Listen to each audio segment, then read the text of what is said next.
just had to film this because I thought it was kind of a neat spot, especially with those cedars growing right there. Just one of those views I'm just soaking up, just taking in as I just roam around in the woods. So just went through a pretty good severe thunderstorm. Actually, there's a town a distance away from here and we could hear the tornado sirens going off. So we kind of all gathered just to kind of keep everybody accountable. And back at my shelter now. Got a little bit of rain inside here, but should be good. Thunderstorms seem to have passed, so we're gonna go ahead and call it a night.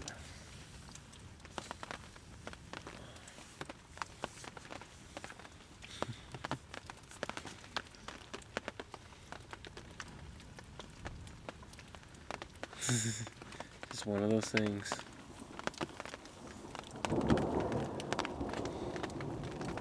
Yeah.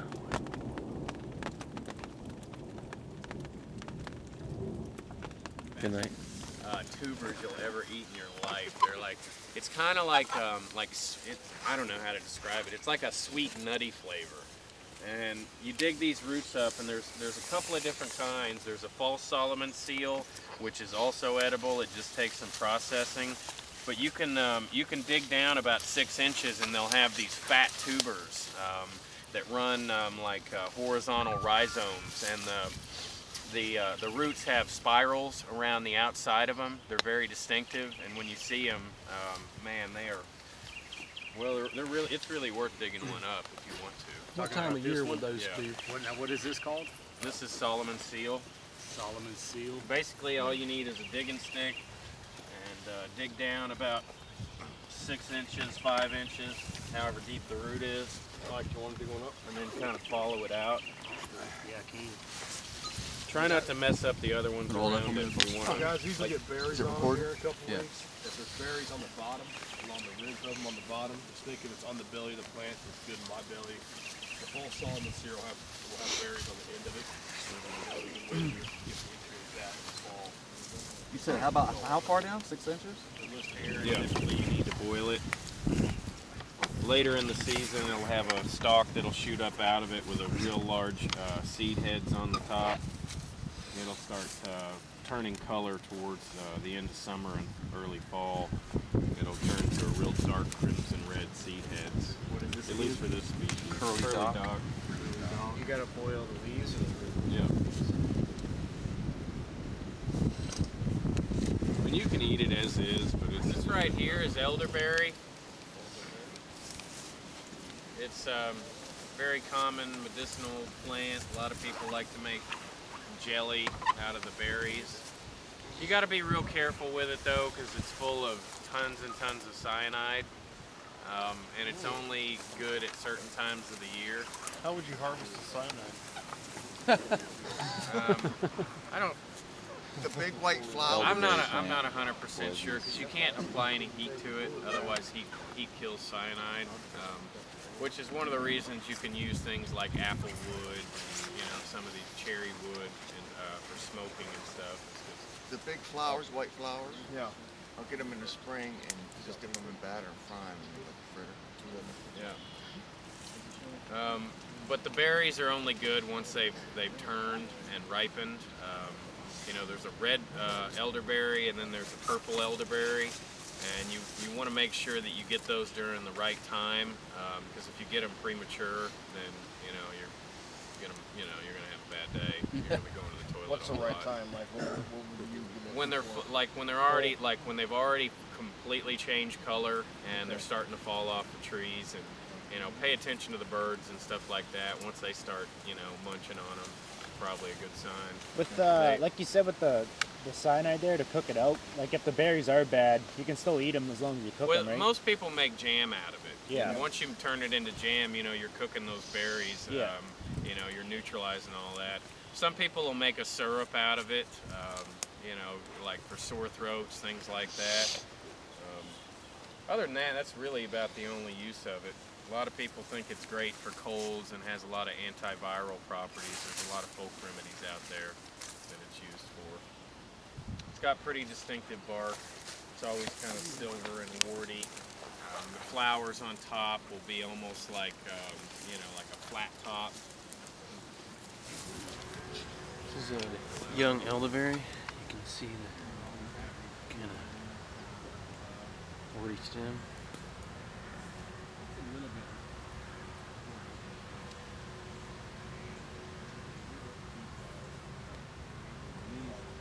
You can eat when they're still green. They're not that tasty, but you know, they'll fill you up. Obviously you can tap maple trees, try to get syrup off of them. They also are halfway decent bow wood. They're like a mid-grade bow wood. Maple trees. These are maple trees. Yeah. This vine is growing in. And then right behind it is a rose. You can see the rose there with the compound leaves and the thorns.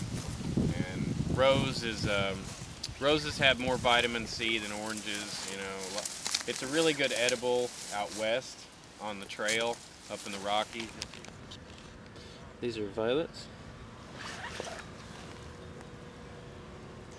Just starting to come out.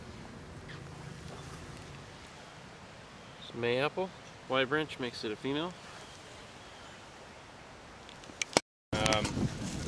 You know, obviously the cotton fluff later in the summer that comes out is very flammable. Great for coal burn containers. It's the best friction fire and, you know, fire making tree around. Cordage. I mean, it's just kind of the all around go. Some of these new shoots you can peel and eat like asparagus.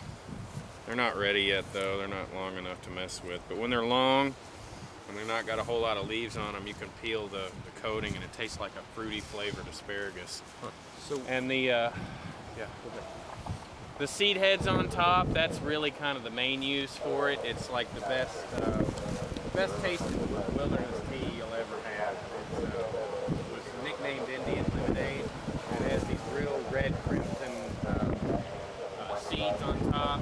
Now now's not the season for them. Give it about 3 months and they'll be in, you know, full bloom. But it's probably. alright guys, I'm going to give you a look inside of the debris shelter. Tonight I get to sleep in the debris shelter. Isn't much of a view because it's all close up, but try to give you a view of it inside here. Got a nice little vestibule going on there. Probably can't see it, but that's the door plug right there. And then we got a cubby hole over here. Entryway roofing structure. I noticed a lot of moving around. We got that, and then I'll take and point you guys down to the footbox area. I don't know if you guys can even see that. There we go. Probably something living down there. But you can see the ridge pole and then all the sticks that we had stacked on top of that. And then we stuck, you can see the cedar there, and then leaves are just, tons of leaves are stacked on top of that. So, plenty of leaves in here. It's plenty warm in here right now. We'll see how that works out for tonight. I feel like I need a few more leaves underneath me. There is a decent amount of room. It's not a lot, so it is what it is. Guess we'll find out in the morning. I think my back's going to be hurting in the morning, to be honest with you. Because I don't do too good without some kind of pad. I do have my Nalgene in here, and a boonie hat, and my camera box with my phone. And I might try to use this camera box, believe it or not, as some kind of makeshift pillow lump. Not much of a pillow, but I wanted something to put the video camera in. So this is part of the certification out here. You have to sleep in a debris shelter, every different one, at least a few nights in each one. And I'm the first one that gets to sleep in this one. At least you can't see. daylight when you're inside this thing. This is one of the I've been in here already when it was daylight outside. But it's time for me to go to bed. We're gonna get up early in the morning. I'm not sure I'll be able to wake up unless somebody wakes me up, unless my back's hurting, because I won't be able to see the daylight. Hopefully no critters visit me in the middle of the night. That should be interesting. I already had a tick crawling on me before I even got in here all the way. It's fun. Sigma 3.